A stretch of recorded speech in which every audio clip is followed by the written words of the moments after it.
Halo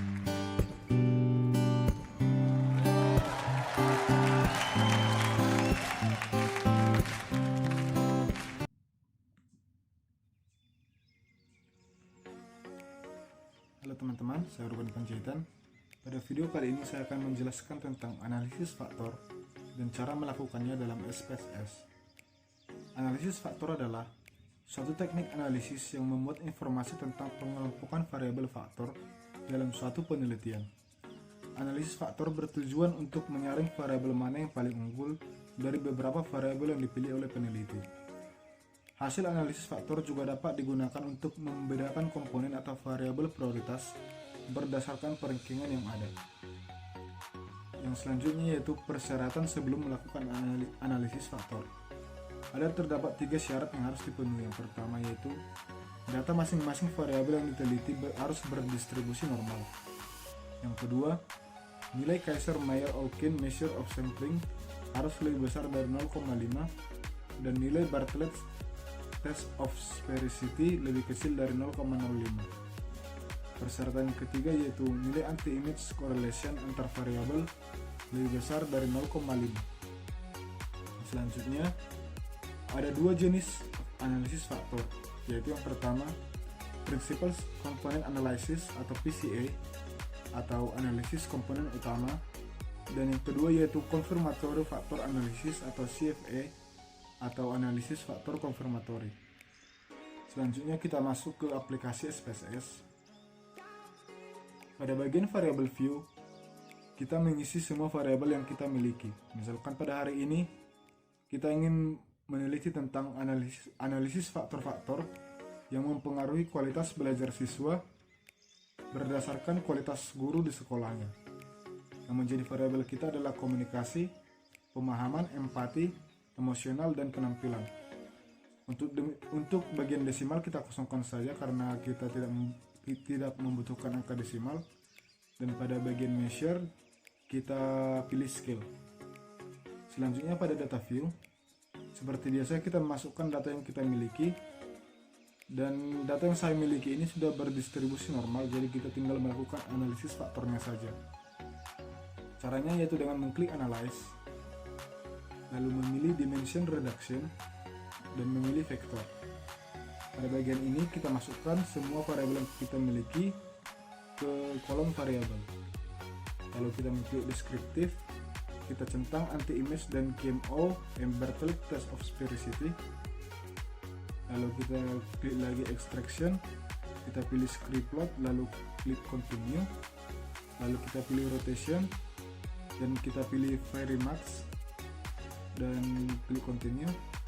Kita pilih scores dan checklist save as variable dan kita klik continue, lalu kita tekan OK. Nah, pada kotak dialog ini sudah keluar outputnya. Pada bagian KMO and Bartlett test, kita akan mengetahui apakah data yang kita miliki memenuhi syarat yang saya sebutkan tadi. Nah, nilai Kaiser-Meyer-Olkin measure of sampling adequacy pada data saya ini yaitu 0,668 dan nilai Bartlett test of sphericity yaitu 0,001. Kita lihat syaratnya. Dari sini kita dapat simpulkan bahwa data yang kita miliki saat ini memenuhi syarat yang kedua. Selanjutnya yaitu untuk nilai anti-image correlation antar variabel yang lebih besar dari 0,5. Kita lihat outputnya. Nah, untuk melihat yang mana nilai anti-image correlation-nya, kita perhatikan setiap angka yang memiliki huruf A di sebelahnya. Untuk variabel komunikasi yaitu nilainya 0,735, untuk variabel pemahaman nilainya 0,731, untuk empati 0,710, untuk emosional yaitu 0,556, dan untuk penampilan yaitu 0,532. Artinya untuk persyaratan anti-image correlation, data yang kita miliki sudah memenuhi syarat. Yang selanjutnya yaitu nilai communalities. Nilai extraction pada output ini berguna untuk menjelaskan apakah variabel yang kita miliki mampu menjelaskan faktor yang akan kita dapatkan nanti.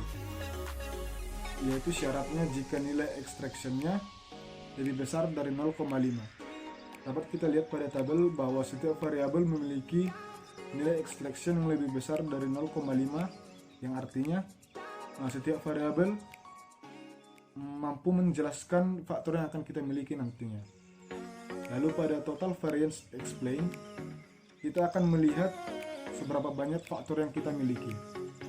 Caranya yaitu dengan melihat seberapa banyak komponen yang memiliki nilai total initial eigenvalues yang lebih besar dari 1. Nah, di sini dapat kita lihat bahwa terdapat dua komponen yang memiliki total initial eigenvalues yang lebih besar dari 1, yaitu komponen pertama dan komponen kedua. Maka kedua komponen inilah yang akan menjadi faktor yang kita miliki. Nah, pada bagian script plot akan ditampilkan grafik yang menunjukkan nilai eigenvalue-nya. Selanjutnya yaitu pada komponen matrix, di sini akan ditunjukkan nilai korelasi atau hubungan dari setiap variabel yang kita miliki terhadap kedua faktor yang kita miliki.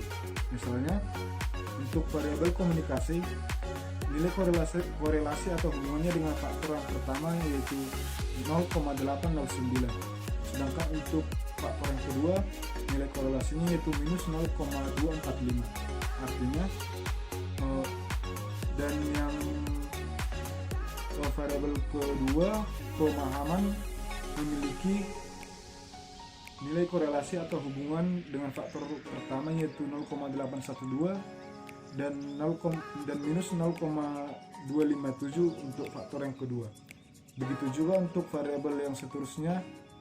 Demikian cara menjelaskan untuk bagian komponen matriksnya. Yang selanjutnya yaitu rotated komponen matrix. Di sini kita akan mengetahui variabel mana saja yang masuk ke faktor yang mana.